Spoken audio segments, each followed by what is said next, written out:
YouTube? My name is Rudy. I've been a barber for about 14 years. I own a barber school, a cosmetology school, and a barber shop, and many other businesses out there.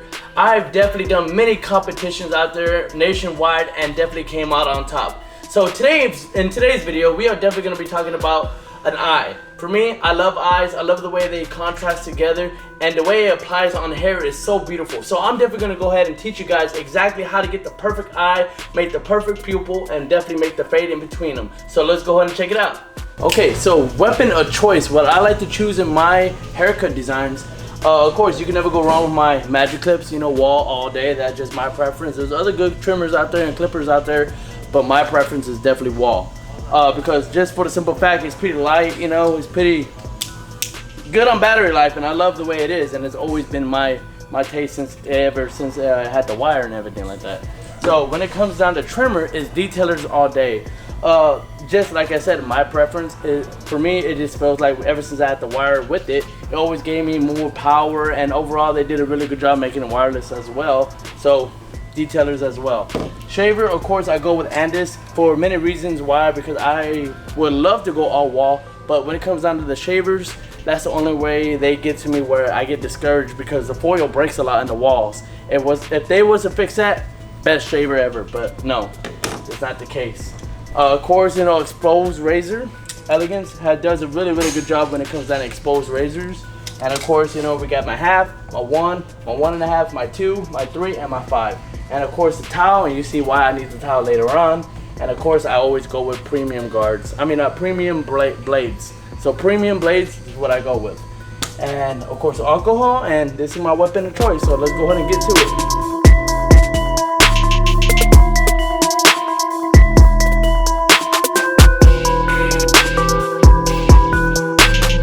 Okay, so check it out. I have selected my guy, my canvas, my student. Yes. So what we're gonna go ahead and do with him, before we even start our design, it's best for us to really shave it down.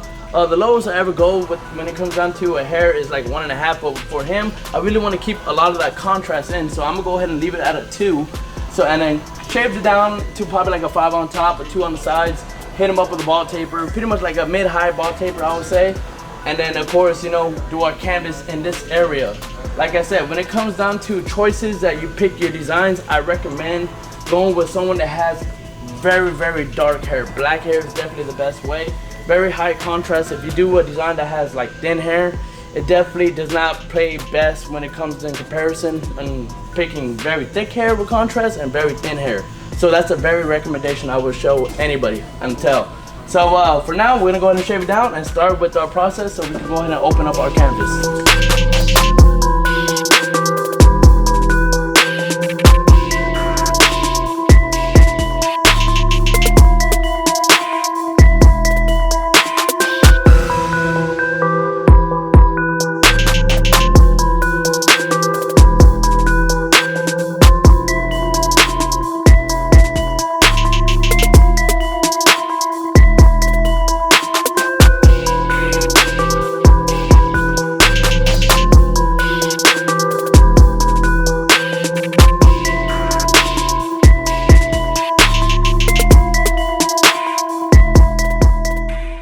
Okay, so right now we already cleaned him up. We already got him with the high taper. He likes his high ball tapers in a way, so we got it all nice and cleaned up, ready to go. So right now our canvas is right open, everything's shaved off, so it's ready to go.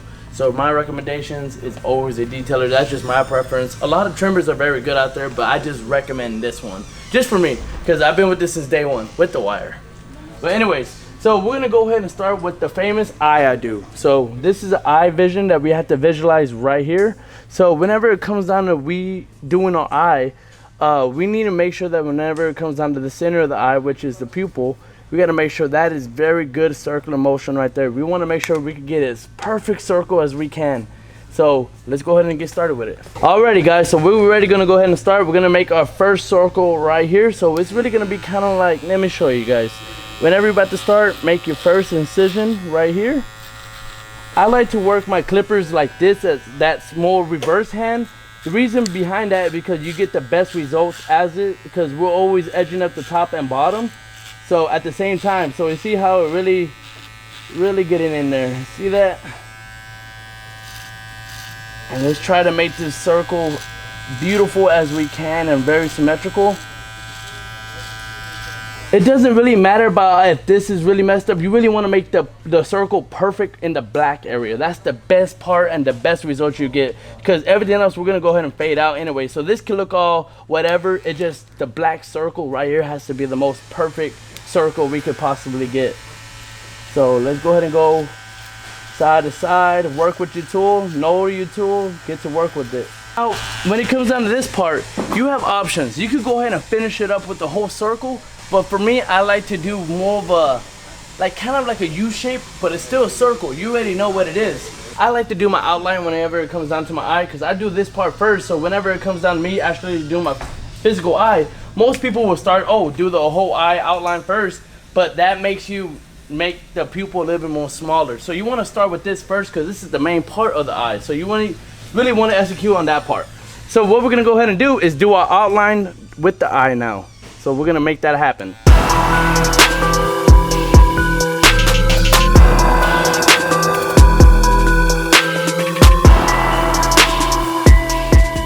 Okay, we got done with the outline of the eye already. So what we're gonna go ahead and do next is gonna go ahead and fade away from this eye. Right here, right? The pupil area, you wanna go ahead and fade away. Away. And we'll go ahead and do it. I'll go ahead and start it with my trimmer. Go ahead and get it where it's kind of fading away, but you kind of want to keep the contrast always around the eye. You never want to lose that contrast, so just watch what I'm doing. I'm making small fading lines right here, but what I'm gonna go ahead and do in this part, I'm really gonna ball this sucker out and really get it where it's really blending in very well, so it could look like it's glowing at you. So let's go ahead and continue.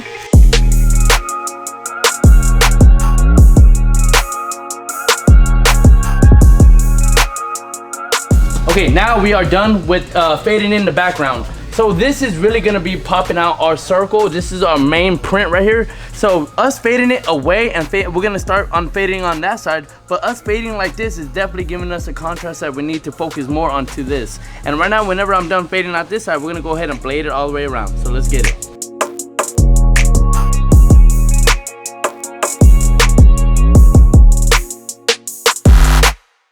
So this is my favorite part right here. Whenever it comes down to I'm doing my fade, left, right, all the way around, this is my favorite part because I get to crispen everything up. You know, make everything nice and crispy. So of course, when it comes down to my blade option, I love to have blades that are at least a 1/4 inch exposed whenever it comes down to this. So we're in Texas, so we have regulations where we have to hold it like this. My preference, for me to get really more detail into it, I like to hold it like this. So it's really anybody's preference. The way it works is the way it works, as long as you can get the job done. So what I like to do is go ahead and really work in this blade right here. Yes, I do not use shaving gel for multiple reasons. It gets a little messy, and honestly, they're just trying to sell a product. I don't blame them. I'm a businessman too. Well, anyways, so whenever it comes down to us blading, I like to try to get as close as the skin as we can. See how very nice we're getting into there? And make it really nice and crisp. So you can see the difference between it right here and right here. So you're gonna see the overall difference whenever it's all bladed up, so check it.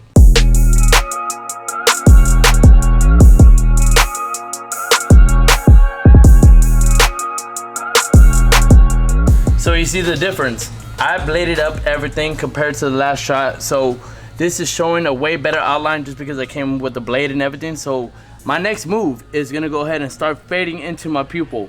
So whenever I'm doing this, you wanna be very, very cautious. The reason why I say cautious is because you don't wanna go too into it and then you eliminate all the contrast that we're trying to use.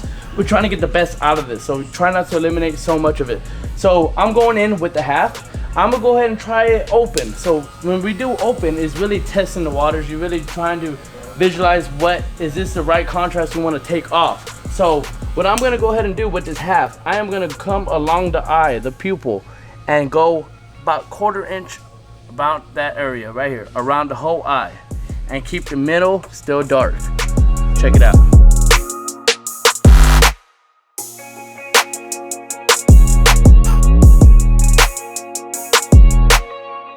Okay, so we are done fading in the outside, the outer part right here. So now we want to make this sucker pop right in the middle. So what I'm gonna go ahead and do is do something very small. trace out like a small half circle right here. You could go a little bit more higher if you want, but you have to go very, very light. So check it out. Look exactly what I'm doing.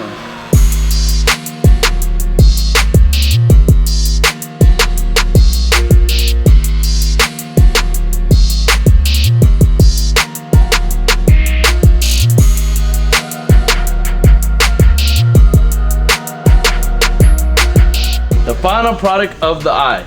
So most people will leave it alone like this. Okay, leave it plain and simple, but we're in San Antonio. We go more than extended. We go really all out. So right now, what we're gonna go ahead and do is do a freestyle going with the eye. So we have options. We can always do a fade around it or fade behind it. Or for me, I wanna go a little crazy and do like a lot of freestyle designs going with the eye. So this is just an extra touch. Like I said, you can leave it alone, but for me, we gotta do it big. Check it out. So like I said, get comfortable with your tool. Go downwards, sideways, up hand, straight, side to side. Keep on playing, because guess what? We're not just going one flat pattern and it's like very boring. We have to go ahead and go up and down with our trimmer a lot. So I'm just gonna go freestyle right off the dome. So let me go ahead and get it going.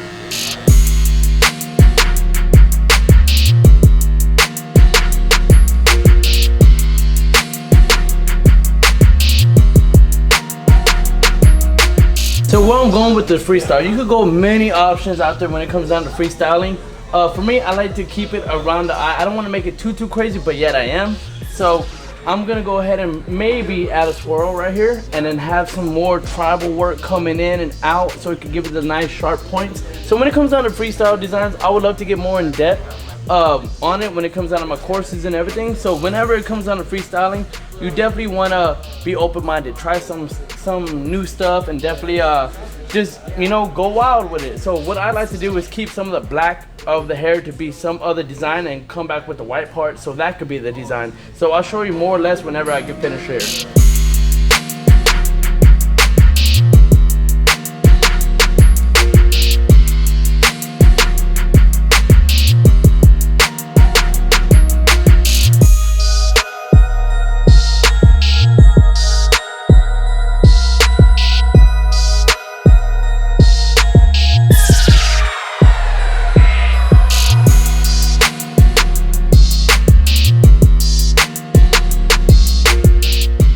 So now I already completed a little bit of right here, just doing a little bit of freestyle. Like I said, I'm not trying to go too crazy with crossing lines. I want to make it all like make sense in a way.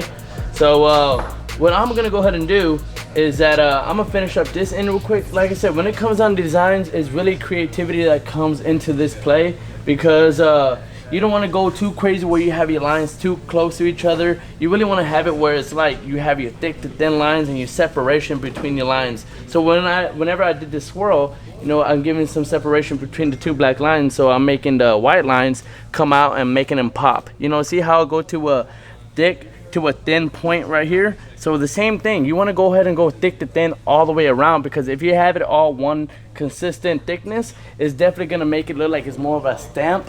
You really want to get more of a flow to it, so you really want to take advantage of the thick to thinness and really make the eye pop around it. So right now, most people be like, oh bro, you should have just left it alone. Well, my thing is, like, most people here in San Antonio don't like it plain Jane. You know, they want to make it, give it some spice to it. So right now, what I'm gonna go ahead and do is finish up this. So while I'm going in, whenever I'm doing this, I'm gonna explain a little bit more.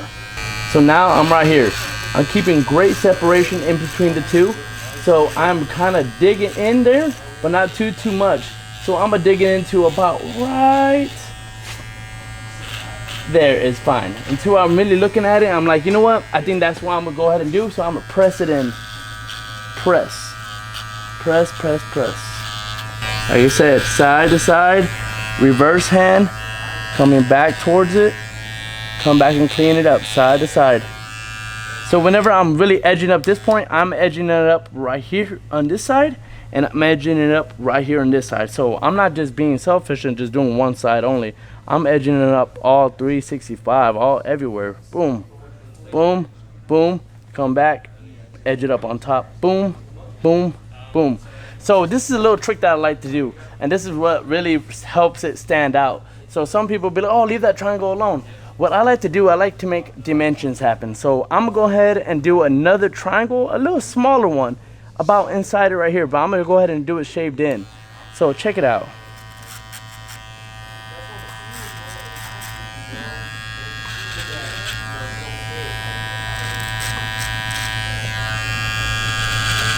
Right there. So me doing that, making a smaller one, it really brings out the contrast around this triangle. So whenever you look at it at a good view, it's like boom. It's really, and then people always wonder, how did you get so tight in there?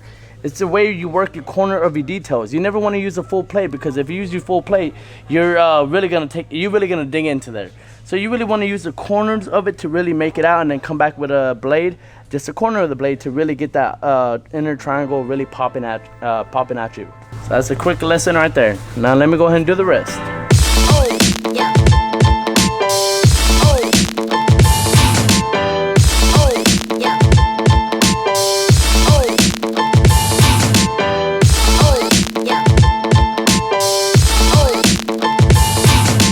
So right now, I am gonna go ahead and cut in to right here. I'm gonna go ahead and make like a it's kind of like a triangle effect that will coming in to a thick point. So visualize me coming in right here. Keep the separation between the two. Me coming in, boom, right here, boom, coming back, and then closing it off like a sharp triangle. So check it out.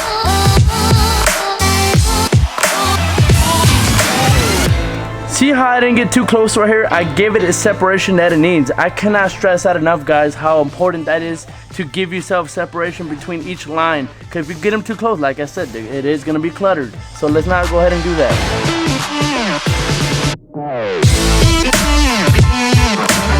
So we're going to go ahead and get the final product going. So we have to blade up everything. You see how like it still kind of looks like the peppery look right here? So I want it to be smooth and bald. So right now I'm gonna come down with my 45 with my blade and make sure it gets skin bald. Check it out.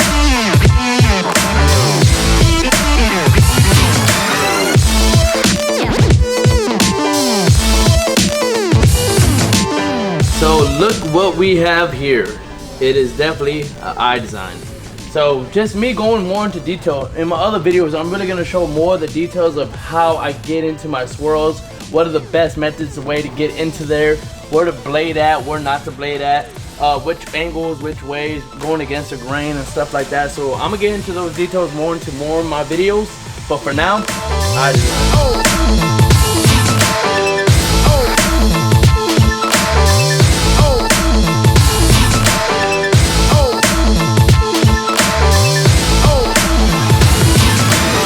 Okay, so now we're done. What I like to do is show that this is real. This ain't no paint, no makeup, no nothing like that. Because for me, I like to keep it where homeboy can take a shower and it'll still be there. Homeboy could go swimming, it'll still be there. No matter what, it's gonna be there. So I like to put it to the test. So what I'm gonna go ahead and do is spray it with water. We call this the wipe down. I'm the creator of it. Wipe down, get it all wet. See that? Sorry to get you all soaked, sir. What I like to do is put the towel over it and rub it all in to make sure, like, hey, there's no paint, no makeup, no nothing like that. It's like my signature, you know? Sorry, sir. I just want to make sure. Check it out. Nice and clean. See, everything is there, no enhancements. Check it out. That's what makes me different. That's why I'm gonna teach you guys how to stay this way, because I know the industry has gone crazy with this whole paint and everything, but I want to teach you what's really real. Let's do it.